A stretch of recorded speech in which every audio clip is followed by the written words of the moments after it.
Well, hello, how you doing? I hope everyone's as happy as me today, because today's the day I get back my bike after 3 weeks.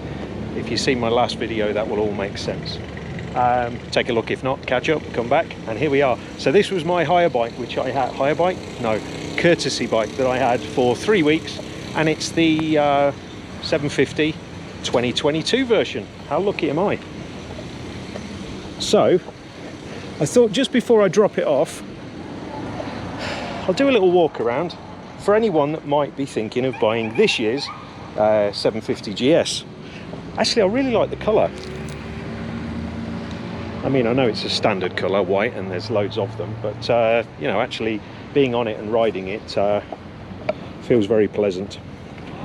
So there you go. Here's how it looks. Right, let me just point out a few things. I'll try not to be critical, because this is how the bike will arrive. If you buy the 2022 version, this is how it's going to come to you out the crate.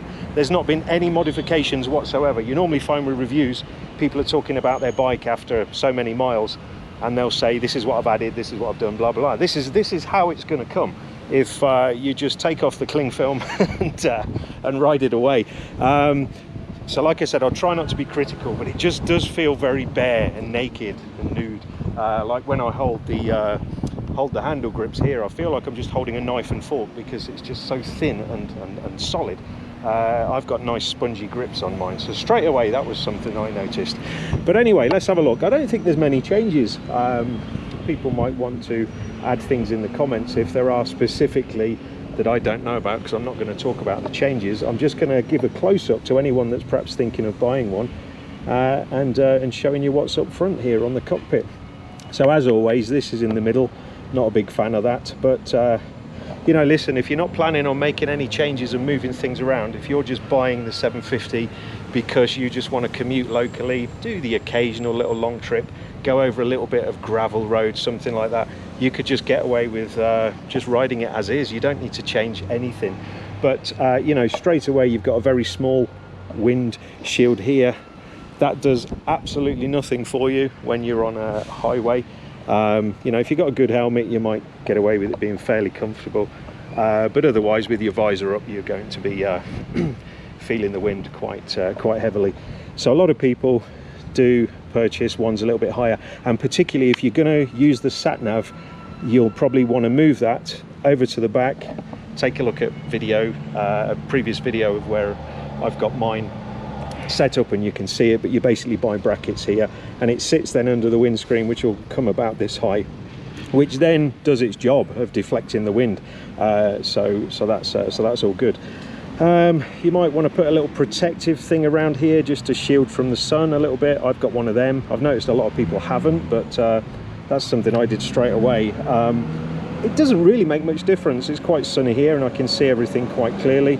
So nice lot of information there on your TFT. All looks exactly like mine from last year's model, and everything up front here is the same. So, you know, if you're going to have a sat nav and you're happy with it being there, then you just need to clip it on. It's no big deal.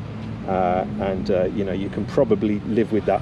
I thought that was too slow personally, too low personally. And I liked it kind of here, so I didn't really have to move my head when looking at the sat-nav. So up front here, obviously you've got your menu, which you control here with your thumb, and you just go along with the wheel toggle here, backwards and forwards. So that's how it comes up. I've changed mine to English just to annoy the people in the workshop when I take it back today. So here on the menu, on the My Vehicle, once you've clicked on that, and then you can open that up, and you've got all the information that you may need at a glance on there. I'm not going to go through it all. You can see what that is.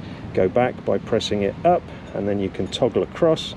And then if you've got your navigation set up, that'll illuminate. If you've got all your music linked up, that comes up too. That's really good, because when you've got your music playing, it actually gives information as well of all the music that you're listening to. It'll, you know, give the name of the song, the artist, and the album. I think even has the album cover on there as well. I linked it up once, but I don't do it now because I have everything through my phone.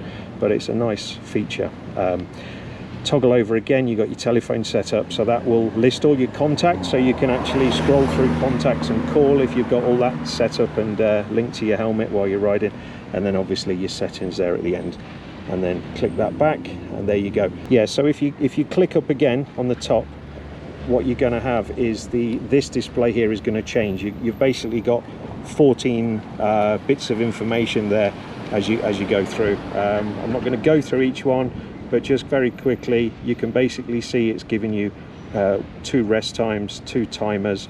Obviously you've got there the air pressure for the tires. You've got petrol information on bar and in miles remaining, all that sort of stuff. Your trip, 2 trips, fuel per 100 kilometers, all that good stuff that most people don't use. So there it is. So let's just get that back to there, and as you can see, there's 125 kilometers on the clock. So that was great. They gave me this straight out the cling film, as I said, which was very nice of them. They didn't want to, but I was arguing a little bit because I had to give back my brand new 2021 bike to have the new throttle put on, and like I said, they estimated it was going to take 4 to 6 weeks. So obviously I weren't pleased with that, and I said, well listen, you got to give me wheels, that's my only form of transport. I lied, but they said, well, okay, you can have this one. Very good of them. And I've hardly used it, to be absolutely honest, but it's nice to know I've got it if I did want to go out a few times, which I did. So right at the side, everything here looks pretty much the same as the 2021. The one thing I noticed straight away is this. So this is your automatic gear shifter. It just looks very exposed there like that. Obviously if something hits that or you drop it, that's going to be a few dollars to change that. So I've immediately put a cover on there. So even if you're not wanting to personalize your bike too much, I would suggest little things like that. Get a cover for that to get that covered. You may or may not want a skid plate underneath. Personal preference, I suppose, and it depends what you want to do with it. Not everyone needs a skid plate. I just like the security of having the bottom of my engine protected. You might want to add some bars here. There's 2 sets. You've basically got the upper bars and the lower, and that's it. So you can have one or the other. I've just got the lower ones, as you'll see if you look in any of the videos of mine. If you're going to be carrying stuff to and from work or doing trips, you might want to think about putting some pannier racks on the side. There's loads to choose from. I've got the Moscow models, which are fantastic, but it actually comes with this carrier here. Obviously you've got to buy a box if you want that, and I see a lot of people with that, and it is a very good idea. Personally, I don't like them, but that's just my preference. Although the wife does want me to get one now because it doubles up as a backrest as well, so I might give in to that. I just don't like the look of the big box on the back. It just looks a little bit nerdy. Personal opinion, sorry, don't take that personally if you love them. Obviously I've changed the exhaust, so the thing that jumps out for me is this great big silver thing on the side. It's perfectly fine if you're not too worried about sound and looks, and you just want to get from A to B, and that's going to do the job perfectly, so don't worry about it. So I've obviously replaced this, and the big muffler sound box underneath, I've replaced that with a mid pipe, just to get rid of it, because I don't need it where I am. I've spoken about that a couple of times in a couple of other videos. So moving on, everything's pretty much the same. This still stands out to me as being a little bit lower than the peg. I've got used to it now, but I really moaned about it when I first got the bike. So but it's okay. I've done a lot of miles, and it's not a major issue. That's it. Not great to talk about. I'm just waffling, so this isn't a silent video, but I hope what you're getting out of it is a good look at the bike if you're thinking of buying one, and this close-up is doing you some benefits. So I'll just finish off. I spoke just briefly about what's over here. So you've still got your cruise control there. That's pretty straightforward. This is no longer ABS. This is now your traction control from 2021. I've moaned about that as well, so take a look at the video, but you cannot now deactivate ABS on the 750. You can do it on the 850 and the 1200 ranges. 750, you're just going to have your traction control deactivation button here, and then obviously your suspension control for passengers, for luggage. So you can set that when the engine is on to 1 passenger, 2 passengers, with luggage, without. So you just scroll through there. And to keep your right hand busy, obviously the on and off starter button here. You've got your modes to go through here. So right thumb, see the top corner there, top right corner of the TFT, Enduro. and then you can skip through to your 4 modes. You've got so road, dynamic, enduro, rain. That's it. I like having it in dynamic most of the times. It was just in enduro because I just went up a little bumpy road. And you've got your I've actually used these once or twice. I guess some countries it's more common than others, and that's your grip heater, which is quite warm.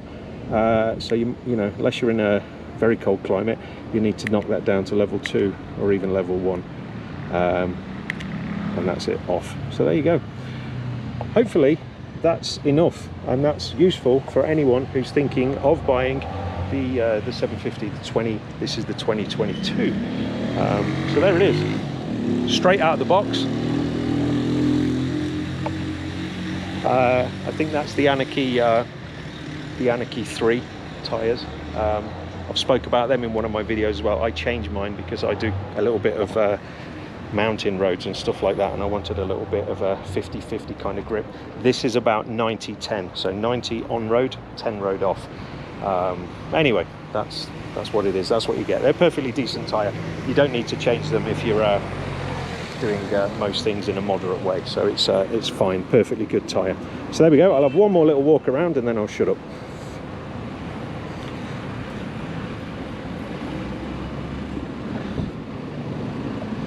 It's nice. I like actually the white and the red.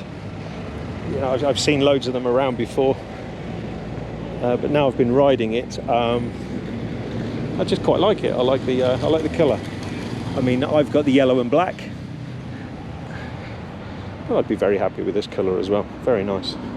Okay, I think I've mentioned everything. If I've missed something out, you can ask me in the comments. What I'm going to do now is ride and pick my bike. So come along. Let's have a look.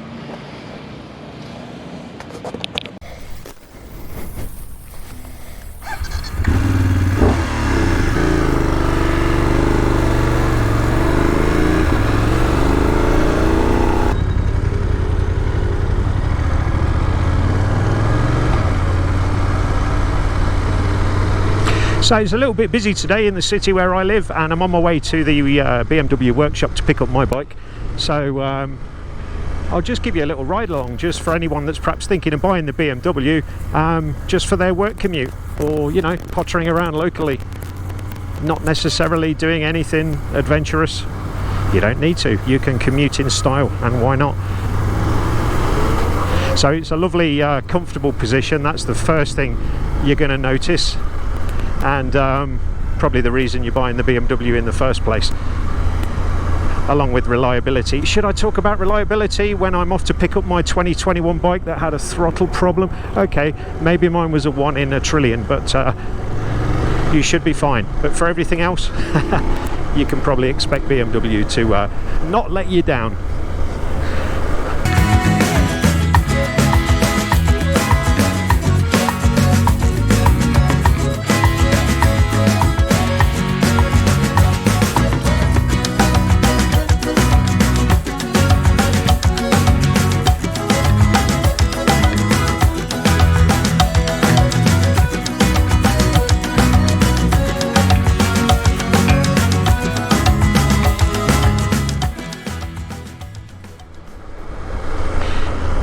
And there's probably people watching this in the US and seeing me just ducking in and out of traffic, going through the middle. That's perfectly fine here in Colombia. You're actually allowed to do that. And if you're watching this in India, you're probably like, yeah, I didn't even notice. That's pretty normal here too. Yeah, the road rules are a little bit different here. Obviously there's speed limits and all that jazz, but like this car here is just like overtaking me, because in England, where I'm from, this lane now where I'm in, there's a car just here next to me. I'm not bent out of shape about it. I'm used to it by now. It used to drive me mad when I first started riding bikes here, but you know, to the left and right of you on a motorbike and in a car, you own that little space of road that you're occupying. Doesn't really work like that here. It's like, if it's a space, I'm taking it. And you know what? You just go along with it after a while. You try and hand gesture people into a full education on the on the rules of the road, and they're just looking at you baffled, going, "What's this madman talking about? I'm just trying to overtake you." And then you just start doing it yourself, and you're like, you know what? If I can do this safely, I'll just get on with my day, and they can get on with theirs. and most of the times that's what happens. Well, I hope you're having a nice little look around whilst I'm waffling away about a load of crap. I'm in the city of Pereira. If you don't know Pereira, you would probably read it and say it Pereira. Pereira. But it's kind of pronounced like there's a D in it. Pereira. So this is the city where I live. Nice little city. Lovely people, very friendly. Climate's always very nice. Kind of like this. Just very spring-like all year round. Okay, you're fast forwarding now, because if you're listening to this in the winter, you've just started to hate me. Yes, it is December and I'm riding my bike in lovely sunshine. Oh, that's another thing I've just thought about I wasn't sensitive to. There's probably a lot of people watching bike videos because they've put their bike away for the winter and they're not going to see it for another 3 or 4 months, so they're getting their fix from motorbike videos. I don't blame you. So I used to do exactly the same thing, that's why I know.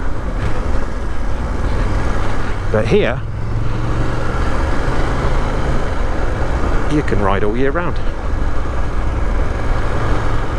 So back to the bike. I'm as you know, just riding through city traffic, not going massively fast. I don't think I've gone over 60, and I've got a pretty decent helmet, so I don't feel the wind at all, even with this little useless windshield. I think the name windshield should be changed for small things like that. It should just be called plastic decor or something. I'm sure it does a little bit, but it's not much use once you get up to a reasonable speed. Maybe a little bit, I don't know, not tested it. So don't feel you need to rush out and change the windshield if you're thinking of buying one of these, or if you've already bought one, you're waiting for it to arrive, and like me, you buy the windshield so the day that it does arrive you just change it without even testing it. That's exactly what I did. I never rode mine with the windshield on, apart from the journey home from the dealership. Got home and then all the bits and bobs that I'd been gathering in the months that I were waiting, I just spent about 2 days pimping up the bike with all my little bits. So I never really got to experience the naked version, if you like, of the bike out the box, as I am getting to do with this one. So hopefully it's kind of useful. Really don't like the grips though. I mean, just feel very thin and solid.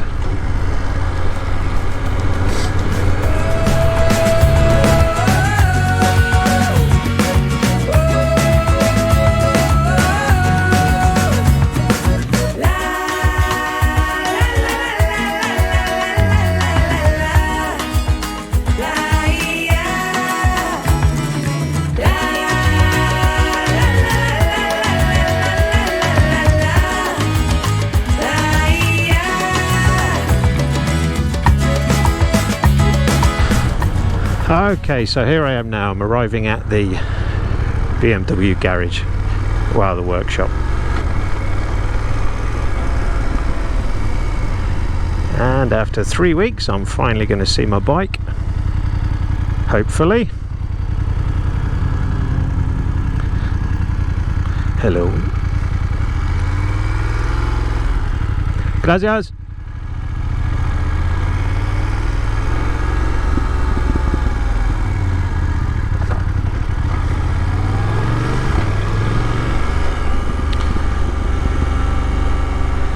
And here we are, Autohornmania.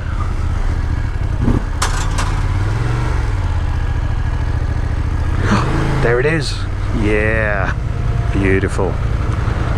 Looks like it's ready. Look at my bike compared to the others. Mine just looks mean and awesome and loved. Excellent. Right.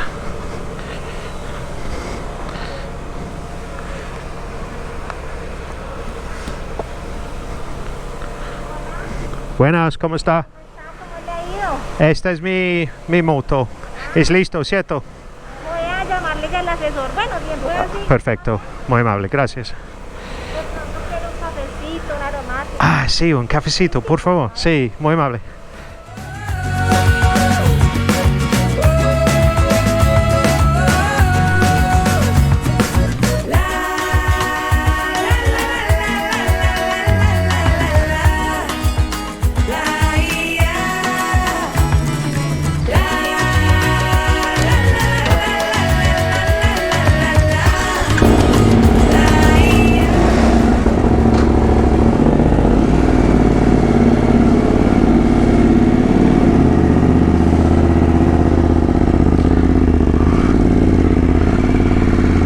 Okay, I've got my wheels back,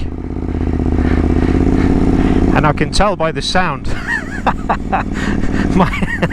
my exhaust is so antisocial. It really sounds loud now I've been listening to the other one.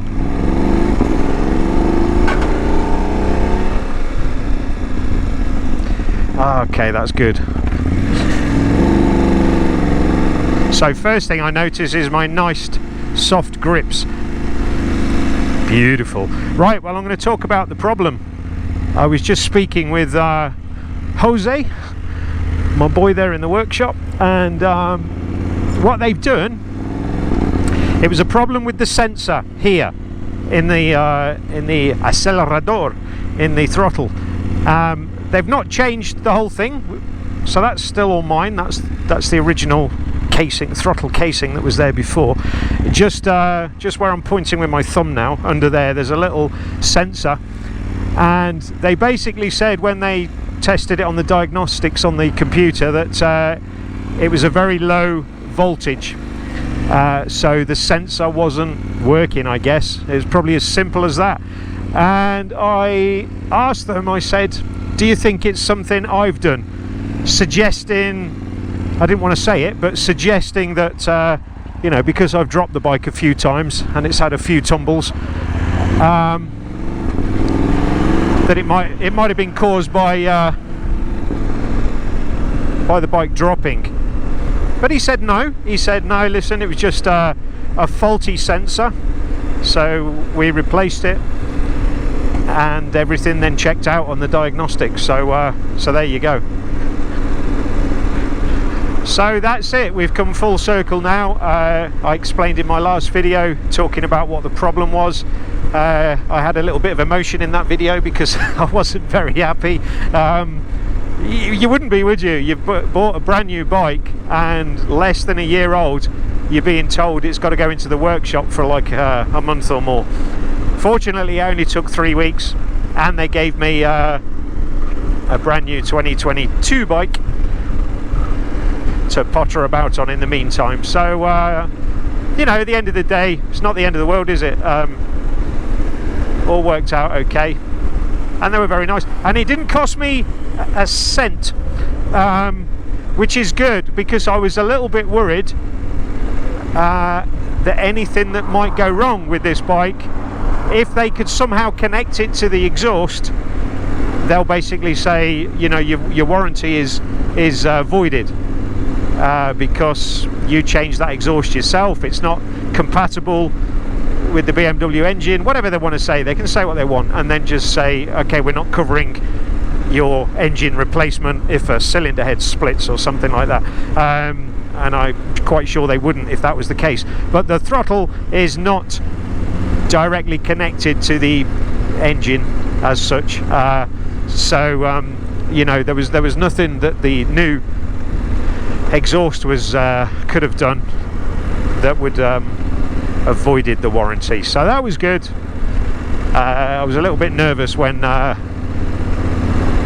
took it into the workshop and they were looking over it and strapping it up to the machine like a hospital emergency room. I thought any second now they're going to say, oh, hold on a minute, this is a completely different exhaust, and that's the reason you're having all these problems, you know, and make me feel bad about it. But they were just like, no, it's fine, it's the throttle.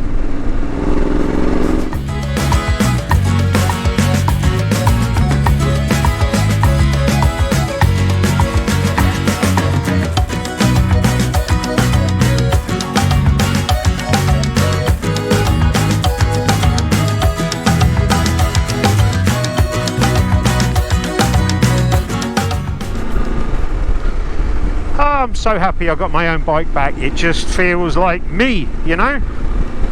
And look how busy all my everything is up front compared to that kind of very nude 2022 version I just had. So maybe mine's a little bit too cumbersome actually. I'm still contemplating whether or not to take off this GPS at the top here, because I don't use it. You can see it's on, comes on automatically and just shows me the road, and that's all well and good. But I don't think I've ever referred to it. I don't think I've ever looked at it and gone, ah, right, okay. Like right now I don't need it because I know where I am. But even when I'm using my sat nav, I've got my phone here, and that's all linked up to my Bluetooth in my helmet, and that gives me everything I need to know. I don't really need this, so I don't know. I might take it off one day. Oh, what have I just done there? So we'll see.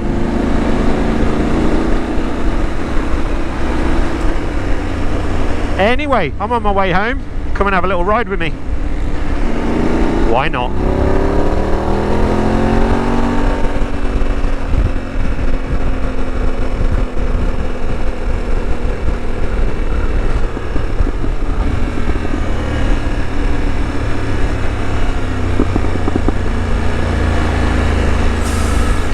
You can see I'm actually a very safe rider. I hope that comes across. I never go right up people's arses revving the engine like some people do to me. I like a bit of speed. It's actually the acceleration I like. I love that. When you're at speed, it doesn't matter. You're sitting there and what's the difference? Apart from the wind's a little bit harder in your face. But that, everything about that pull away force of accelerating, I think everyone likes that, don't they? But I don't normally sit at high speeds. I'm not a speed junkie in that way. And certainly not in city traffic. Moments like this, where I've got a little gap, I'll enjoy a quick second of acceleration, and that'll keep me going for another minute till I need another one. Well, I think it's going to piss it down, so hopefully I'll get home before then.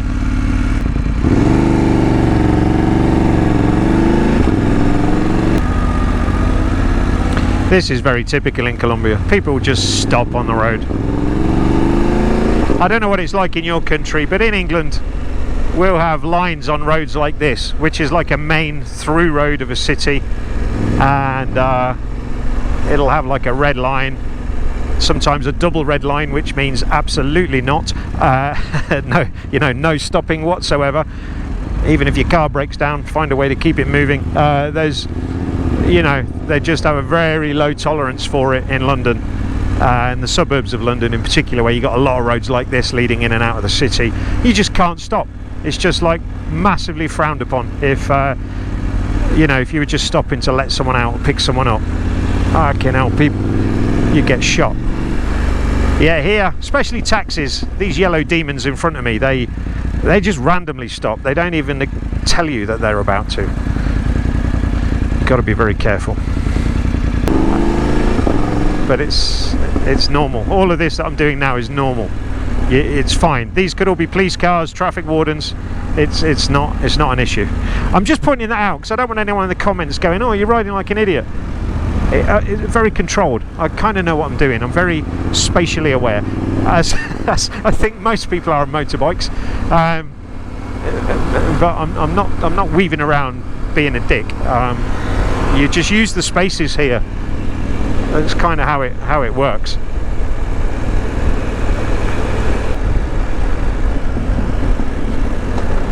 Go on.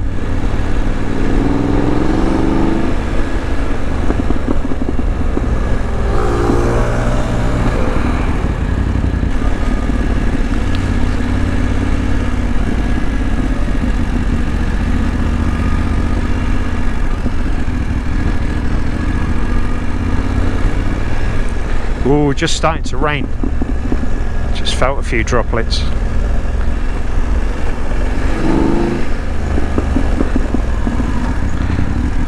Hopefully I can get home before the heavens open up.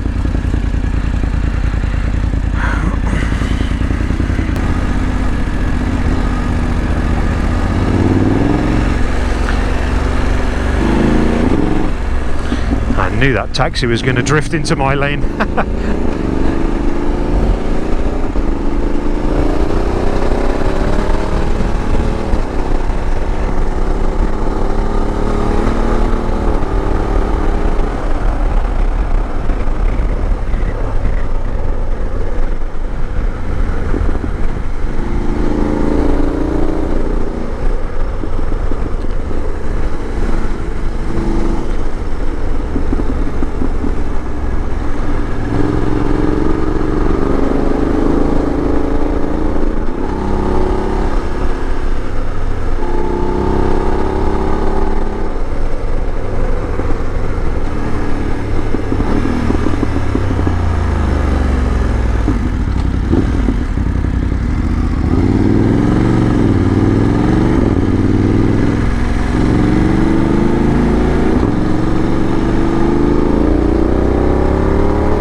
Sorry, I did go into dick mode there when riding because I want to get home before it rains. So I'm arriving home now, so I'll sign off, and thank you very much if you got this far. I hope all that information was useful to you. If not, and you're still here, you need help. So until the next video, I'll say goodbye for now.